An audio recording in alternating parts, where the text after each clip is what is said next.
300,000 ադրբեջանցիները ի վերջո գալու են, թե չէ։ Երեք Հայաստանի դե ֆակտո վարչապետը հերթական անգամ ազգային ժողովի ամբիոնից հավաստիացնում էր Հայաստանի բնակչությանը, որ չէ։ Դե բայց դա հաշիվ չի, ինչպես ասում ենք մեր մանկական խաղերի ժամանակ բակային։ Որպեսզի դա հաշիվ լինի, դա պետք է ասվի համապատասխան ձևով։ Հուշեմ 3 ձև, որը անելու դեպքում իր խոսքերը կարան քիչ թե շատ արժանահավատ թվան։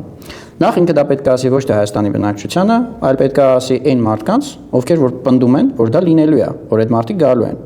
Օրինակ, անցած տարվա մայիսի 21-ին Իլհամ Ալիևը պաշտոնապես հայտարարել է, որ Հայաստանի կառավարությունը պետք է հստակ դիրքորոշում արտահայտի, թե այսպես կոչված արևմտյան ադրբեջանցիները երբ եւ ինչ պայմաններով են վերադառնալու իրենց հայրենի ծննդավայրեր։ Այս բնականաբար ուղիղ մեջբերում է իրենց բառերով։ Կամ Էրդողանը 2021 թվականի ապրիլի 26-ին ասել է, որ շատ կներեք, բայց այն ինչ որ այսօր Հայաստան պետությունն է, այդ տարածքը ընդամենը շատ չէ, 100 տարի առաջ 80%-ով բնակեցված էր մուսուլմաններով, իսկ այդ մարդիկ չկան։ Հիմա ձև առաջին։ Պետք է հստակ պատասխան տալ Ալիևին։ Մարդը մի տարի սպասում է, հայտարարել, որ Ալիև ջան, պաշտոնապես ասում եմ, որ այդ մարդիկ հետ չեն գալու։ Որտեղ Ալիևը սպասում է։ Սա մենք սպասում ենք, որ Հայաստանի կառավարությունը բանակցությունների մեջ մտնի Արևմտյան Ադրբեջանի համայնքի հետ։ Պետք է պատասխանել, չէ՞։ Ու ինքը դա հրապարակային է ասել։ Փակ բանակցային սեղանի շուրջ չի ասել։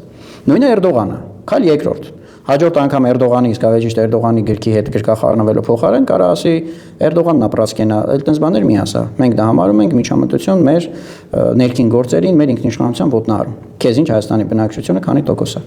Եվ ամենակարևորը, քալ երրորդ։ Քանի որ Հայաստանի դե ֆակտո վարչապետը սիրում է հայելային բաներ, այդ իր սիրած բառակապակցությունն է։ Ես առաջարկում հայելային մեթոդ։ 1922 թվականին Խորհրդային Ադրբեջանը ընդունեց որոշում, արգելելով Նախիջևանի հանրապետության տարածքում բնակչության վերաբնակեցումները, որպես հիմնավորում բերելով, որ Նախիջևանը սակավահող երկրամաս է, հետևաբար